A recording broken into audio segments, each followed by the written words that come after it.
Hi and welcome to the next video in part 8, putting it all together. This one is going to be another one of my sounds. I call it Asian strings. It's like a plucked guitar almost, but with an Asian kind of vibe to it, kind of sound. I don't know, you'll get what I mean once we make the patch.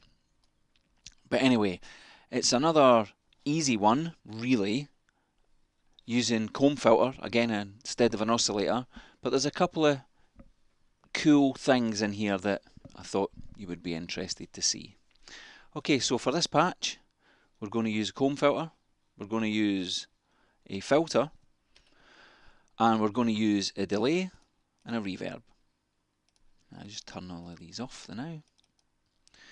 Okay, as you already know, when you're using comb on noise, to get a sound you need to turn up the prefill. There we go. Now, we're going to turn the feedback up, which means the sound's going to get really high frequency and annoying, but we'll deal with that immediately by using the damp setting. So let's just turn this up. Watch your ears, mind. And then we'll just turn the dampening up to get rid of that. Okay, sounds like a plucked instrument already, almost like a guitar.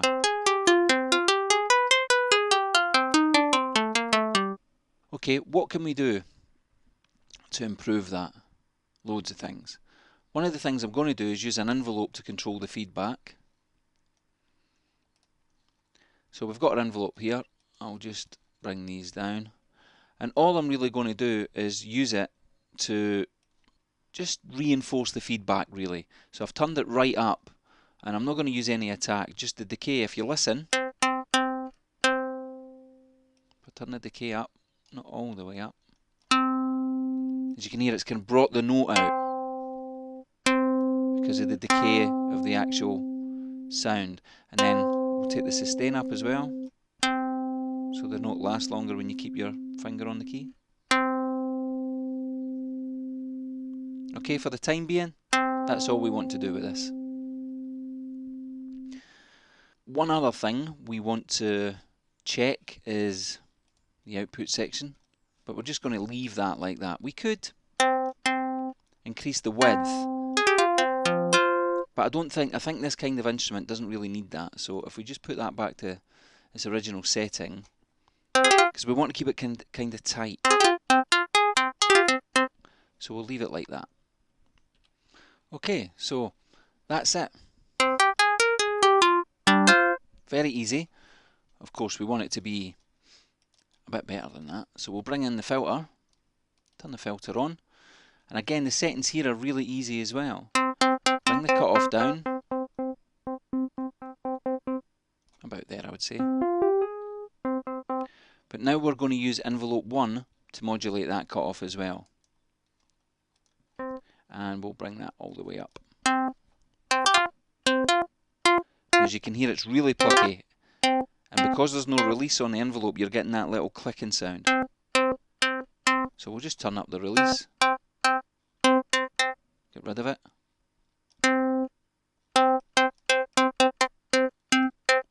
There's fine.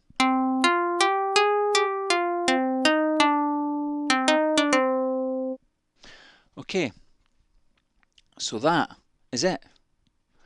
However, we do have a few nice things to toy around with. Now, I want to modulate the comb filter's tuning, and as you know, we could do that there, but I want to show you how to do that a different way, by using the matrix.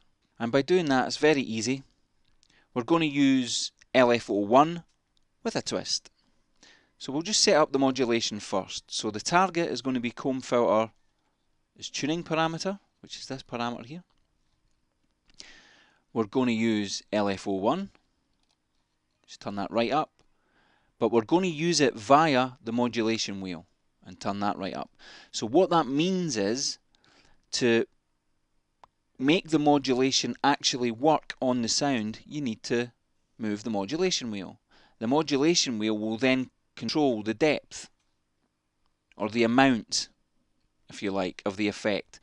Now, what we're going to do with the LFO is something that's great fun, we're going to use a user wave, and we're going to use steps, so it's going to be like a little step sequencer, and we're going to change that to number 8. We're going to leave the LFO exactly as it is. We don't need to change any of the settings. All we're going to do is draw in a little step sequence. So just bring that down there, bring that down there, leave that where it is, put that up there, drop that up there, do that. An extremely simple step sequence, which you're not going to hear when I play the keyboard.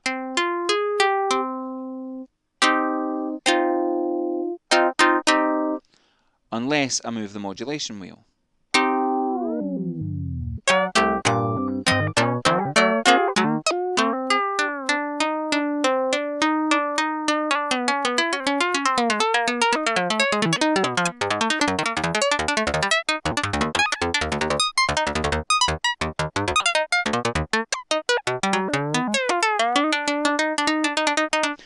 Great for creating weird, crazy stuff that's just so out of tune it's mental. And of course you can change, you could have assigned it to the pitch bend wheel. The pitch bend wheel will still work, but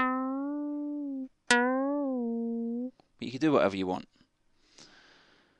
So all that leaves us with is to add the effects, and you know me, the effects will be nice and simple. Delay, I want a little bit as usual.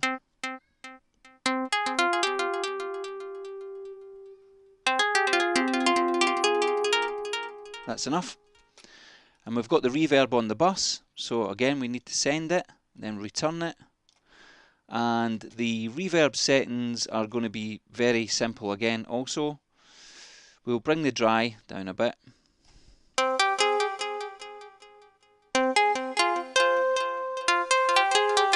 And we'll bring up the dampness a little bit.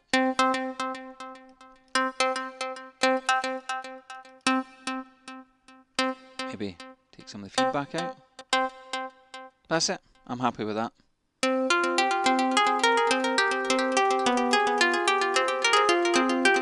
Excellent for ambient stuff. So good. I've done a little MIDI section here to add it into the Psytrance track. So let's have a listen. And it is very cheesy, so you can have a good laugh.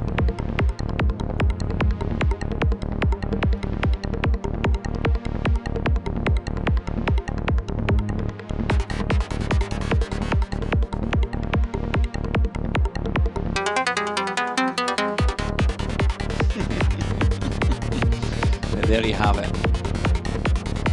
It would probably sound better in something really nice and mellow, a really nice kind of chilled beat around about 100 BPM. But I've used it for both, and it's cheesy, but it fits. Okay, I hope you learned quite a bit from that, especially how easy it is to use the user settings here, and of course using the matrix as well, and this great tool here, the modulation wheel, because let's have a listen. If I use the modulation wheel, it'll just sound crazy.